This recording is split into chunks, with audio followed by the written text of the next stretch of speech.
Assalamualaikum warahmatullahi wabarakatuh. Kami akan presentasikan PPT yang berjudul Visualisasi Data Hidrologi menggunakan R. Pengertian program R yaitu adalah sebuah program komputasi statistika dan grafis. Saat ini R sudah dikenal luas sebagai salah satu korpus software untuk analisa data dan data science. R dibuat dengan tujuan awal untuk komputasi statistika dan grafis.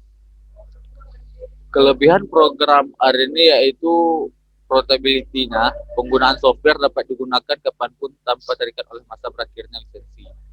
Kemudian multi-platform, bersifat multi-platform operating system di mana software R lebih compatible dibandingkan software statistika lainnya. Dan kemudian berbasis analisa matriks.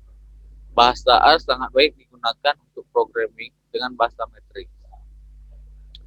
Kekurangan dari program R ini yaitu point and click GUI-nya. Jadi GUI itu graphical user interface. Sederhana menggunakan paket R Commander yang memiliki fungsi yang terbatas. Missing statistical function. Meskipun analisa statistika dalam R sudah cukup lengkap, namun tidak semua metode statistika telah diimplementasikan ke dalam R.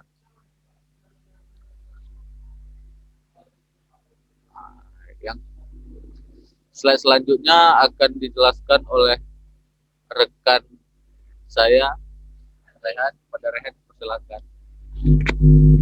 Oke, baik. Selanjutnya ada tipe dan struktur data program R. Yang mana pada tipe data ini seperti logikal, contoh true or false, keterangan nilai boolean. Kemudian tipe data dan numerik seperti 12, 3, 5, 9, 9 atau segala jenis angka. Yang ketiga ada integer atau integral 2, 3L, 97L, 3L atau sebagainya yang merupakan bilangan integer atau bilangan bulat. Selanjutnya bilangan kompleks 2i, 3i, 9i atau bilangan kompleks. Kemudian ada bentuk-bentuk karakter seperti AAC dalam kutip B atau misalnya angka yang dikutip seperti 1, 2, 3 atau yang disebut dengan karakter dan string. Kemudian ada faktor seperti 1, 0, dalam tanda kutip merah yang merupakan keterangan dapat berupa numerik atau string, namun pada proses akan terbaca sebagai angka. Selanjutnya ada raw yang mana contohnya seperti identik dengan hello, hi atau sebagainya, yang mana keterangannya seperti segala jenis data yang simpan sebagai raw bytes. Selanjutnya di sini akan dijelaskan tentang studi kasus, yang mana studi kasus pada Pulau Rangsang dan sekitar di daerah Pekanbaru. Yang mana pada studi kasus ini kita akan mengetahui data statistik dan evapotranspirasi yang terjadi pada daerah Pulau Rangsang. Yang mana data tersebut dapat kita akses melalui https giovanni.gsfc.nasa.gov, yang kemudian data tersebut bisa diakses juga di bagian BMKG. Kemudian ini diunduh maksimal sebulan setiap kali unduh. Jadi kalau perlu data 20 tahun kita harus unduh sebanyak 240 kali. Selanjutnya ada langkah-langkah dalam membuat grafik atau misalnya grafik seperti halnya selanjutnya kita mencoba mengupload data menggunakan ggplot2. Data hidrologi menggunakan rumus seperti berikut. Yang mana geoline AS X sebagai time-nya, Y-nya sebagai precipitation. Yang keduanya sama juga dengan rumus sama, tetapi di rumus kedua ada geoline AS X sama dengan time, Y sama evapotranspirasi, yang mana nanti di grafik warna untuk evapotranspirasi ini berwarna merah.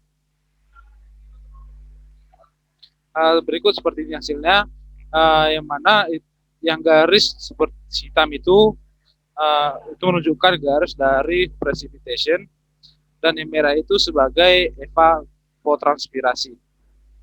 Yang mana di bawah ini adalah menunjukkan skala tahun dari tahun 2010 sampai tahun 2020. Yang ini adalah presipitasi yang dari nilai 100 sampai 400. Selanjutnya kita akan membuat selisih, bikin satu kolom baru yang merupakan selisih antara presipitasi dan evapotranspirasi. Lalu kita akan plot dan hasilnya seperti ini. Seperti di gambar yaitu mulai tahun 2000 sampai 2020 juga. Lanjut. Selanjutnya, jika ingin mengetahui jumlah presipitasi dan evapotranspirasi di daerah dan selisih tahunan di daerah rangsangan, caranya menggunakan agregat, yaitu mencari jumlah tahun itu sebanyak 20 tahun. Seperti digambar, data-data di bawah ini sudah didapat dari website yang kita cari tadi. Selanjutnya, berikut ada rumusnya. Summary hujan per tahun. GG menggunakan juga ggplot, geoline, AS, X tahun. Dia sama dengan summary dari semua precipitation tambah skala dari continuous limit dari tahun 2000 sampai 2020. Kemudian breaknya juga dari tahun 2000 sampai 2020. Temnya aksis text X, elemen text, angle 270, Hajas menggunakan 1. Kemudian untuk mengetahui sebaran hujan tiap bulannya, maka kita akan menggunakan rumus vektor berikut, yaitu melihat sebaran hujan tiap bulan setiap tahun dengan data hidrologi yang ada, seperti group by tahun, ggplot, dalam dan buka kurung plus, geoline, AS, X sama dengan bulan, Y sama dengan selisih, group sama dengan tahun, color sama dengan tahun. Scale X continuous limit sama dengan C1 sampai 12 untuk menandakan bulan, dan breaknya juga C1 berbanding 12.